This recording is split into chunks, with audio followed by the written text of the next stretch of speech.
A boundary becomes a discussion, a decision becomes a debate, a preference becomes something that must be validated.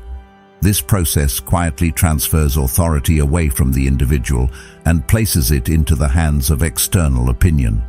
Perhaps this is why some of the strongest individuals are often quieter than expected. Their silence is not insecurity. It is not withdrawal. It is not a lack of knowledge. It is discipline. They understand that words carry weight when they are used carefully. They understand that not every opinion deserves a response, and not every misunderstanding requires correction. Their attention remains focused on what matters, rather than becoming entangled in every external reaction. Over time, this approach creates a different relationship with influence. Influence no longer comes from convincing everyone. It comes from consistency, from alignment between words and actions, from the quiet certainty that emerges when a person no longer feels obligated to explain every step they take. And once that certainty develops, silence stops feeling empty. It begins to feel powerful, because within that silence lies something most people spend their entire lives searching for, but rarely find: the confidence to trust their own judgment without needing constant confirmation from the world around them. The moment a person becomes comfortable with silence, they begin noticing things that were previously hidden beneath noise, not because the world suddenly changes, but because attention changes. Most people move through conversations focused on what they are going to say next. They listen just enough to respond. They observe just enough to participate. Their minds are occupied with preparing, explaining, defending, or expressing. As a result, they miss countless details that reveal the true nature of the people around them. As Epictetus wisely noted, we have 2 ears and 1 mouth so that we can listen twice as much as we speak. Silence interrupts this pattern. It creates space. And in that space, observation becomes possible. People reveal far more than they intend to reveal. Not through grand confessions or dramatic moments, but through small, consistent behaviors. Through the way they respond to disappointment. Through the way they speak about others when those people are absent. Through the promises they make and the promises they keep. Through the emotions they display when circumstances stop favoring them. None of this requires interrogation. None of it requires manipulation. It simply requires patience. Given enough time, most individuals tell their story without realizing they are doing it. Their priorities become visible. Their character becomes visible. Their intentions become visible. The information is almost always there for those willing to pay attention.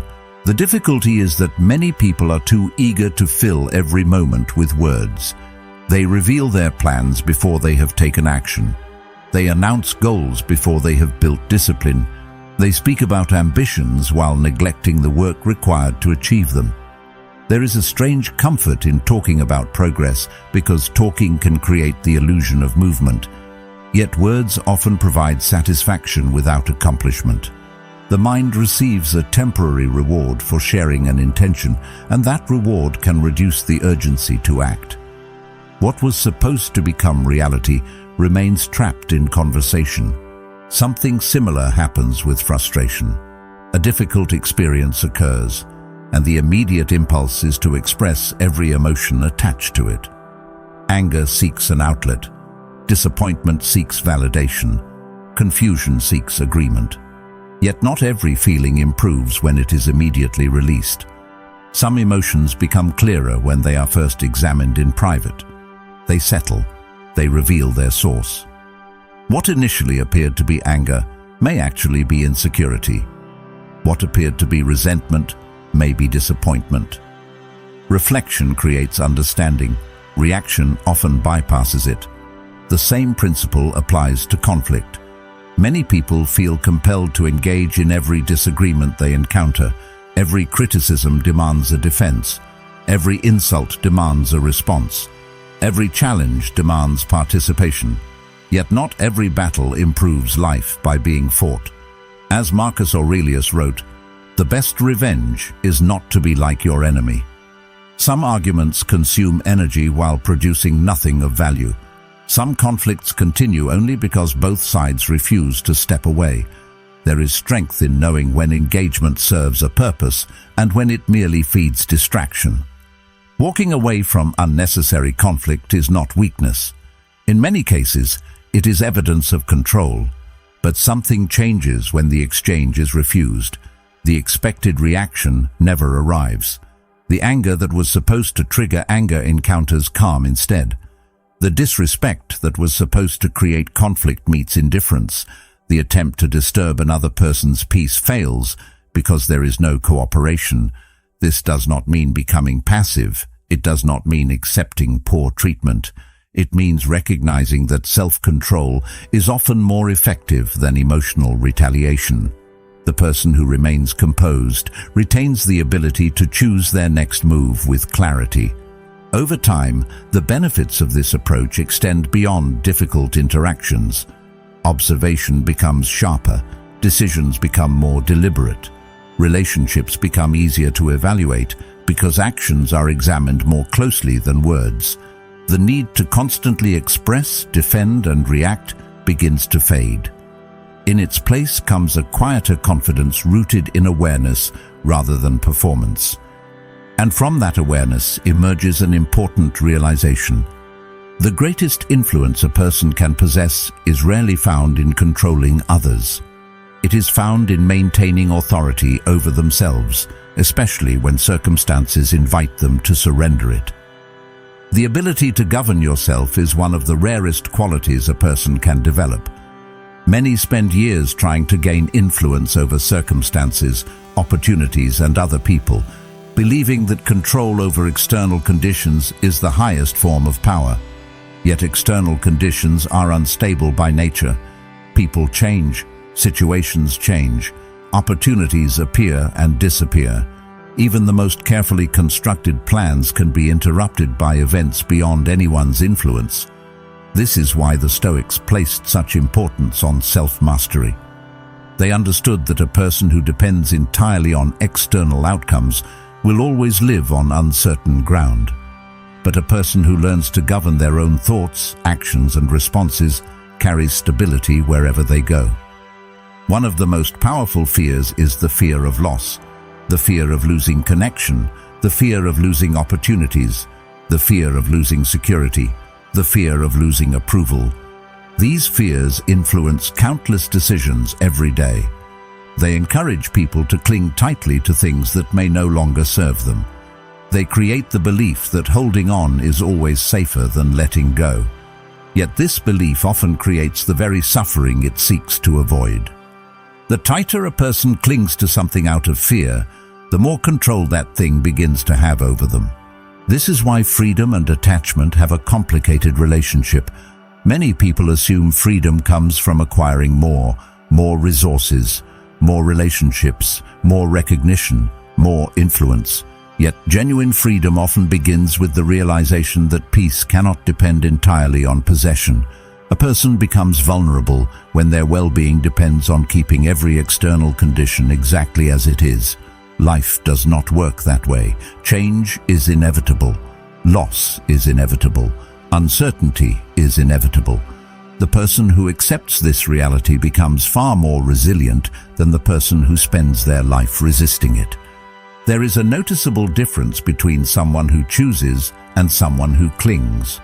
The person who chooses acts from clarity. The person who clings acts from fear. On the surface, their behavior may appear similar. Both may remain committed to a relationship. Both may pursue opportunities. Both may invest deeply in important goals. The difference lies beneath the action itself. One acts because the choice aligns with their values. The other acts because the alternative feels unbearable. One moves towards something meaningful. The other runs from something frightening. This willingness creates a form of strength that cannot be manufactured through appearance alone. Many people attempt to project confidence while privately fearing every possible loss. Their confidence depends on circumstances remaining favorable. The moment circumstances change, their certainty disappears. Genuine confidence works differently. It emerges from the knowledge that discomfort can be endured, rejection can be survived, solitude can be tolerated, failure can be learned from. This knowledge reduces fear because it removes the illusion that every setback is catastrophic. As this understanding deepens, relationships begin to change. Decisions become clearer, standards become easier to maintain.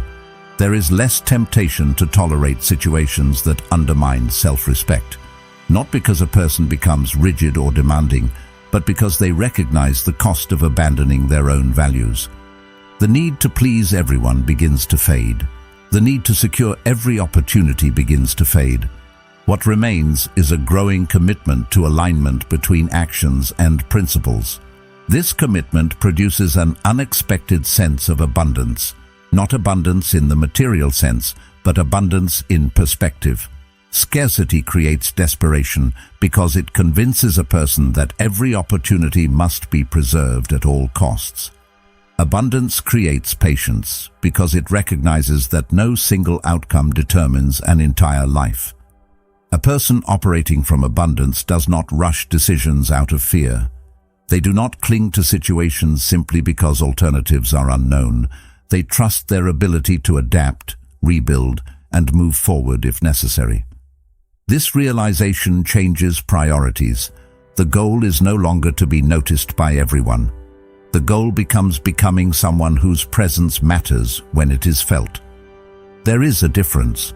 One seeks visibility, the other seeks substance. Visibility can be created through constant exposure. Substance is built slowly through character, discipline, and consistency. One depends on being seen. The other exists whether anyone is watching or not. This distinction becomes increasingly important because modern life often encourages the opposite approach. It rewards noise. It rewards constant sharing. It rewards endless accessibility. Yet what is constantly displayed often loses its impact. What is carefully preserved tends to carry greater weight. The Stoics reflected often on mortality because it forced them to confront this reality directly. They did not dwell on death out of fear. They reflected on it because it clarified life. When a person remembers that time is finite, many unnecessary concerns begin to lose their power. Petty conflicts become less important. Endless comparisons become less important. The desire to satisfy every expectation becomes less important. The awareness of limitation creates focus. It reminds a person that every choice carries a cost because every choice consumes a portion of a resource that can never be replenished. This perspective changes the way commitments are viewed. Instead of asking whether something can be done, a person begins asking whether it deserves to be done. Instead of automatically accepting every invitation, request, or obligation, they become more selective. Not because they think they are superior to others, but because they recognize that saying yes to one thing always means saying no to something else. As Seneca warned, it is not that we have a short time to live, but that we waste much of it. A commitment accepted without thought may eventually take time away from a goal that genuinely matters. A distraction accepted casually may consume energy that was needed elsewhere. Small decisions accumulate. Over time, they shape entire lives. The people who carry themselves with the greatest sense of presence often understand this principle deeply. Their words carry weight because they do not speak carelessly. They listen before responding. They think before committing. They avoid making promises they cannot keep. When they offer their attention, it feels meaningful because it is not distributed automatically. There is a difference between attention that is given deliberately and attention that is given out of habit. One communicates respect, the other often communicates obligation. Something interesting happens when a person begins treating their own time with respect. Other people notice, not always consciously, but they notice. Boundaries become clearer, expectations become healthier, interactions become more intentional. The individual who respects their own attention teaches others how to respect it as well. This lesson is rarely communicated through words. It is communicated through behavior, through consistency, through the willingness to protect what matters without apology. People learn what is acceptable by observing what is tolerated. They learn what has value by observing how it is treated. Many spend years trying to earn respect directly. They argue for it. They demand it. They become frustrated when it is not given. Yet respect rarely emerges from demands. It emerges from conduct. It grows when actions align with principles. It grows when standards are maintained consistently. It grows when a person demonstrates that their values are not negotiable simply because external pressure appears. The individuals who command respect most naturally are often the least concerned with chasing it. Their attention remains focused on living according to what they believe rather than constantly seeking validation from others. This creates a subtle but important shift in identity. A person stops viewing accessibility as proof of goodness. They stop assuming that endless availability is a virtue in itself. Instead, they recognize that accessibility is a choice, a meaningful choice, one that should be guided by purpose rather than habit. Not everyone deserves unlimited access to your energy. Not every request deserves immediate attention. Not every opportunity deserves acceptance. Discernment becomes more important than availability. Intention becomes more important than reaction. As this understanding deepens, life begins to feel different. There is less urgency to prove worth, less pressure to remain constantly visible, less fear of missing out on experiences that do not align with personal priorities. A quiet confidence begins to emerge, not the confidence that comes from superiority, but the confidence that comes from clarity. The confidence of knowing what matters and what does not. The confidence of understanding that attention is finite and therefore valuable. The confidence of recognizing that presence becomes meaningful when it is offered consciously rather than automatically.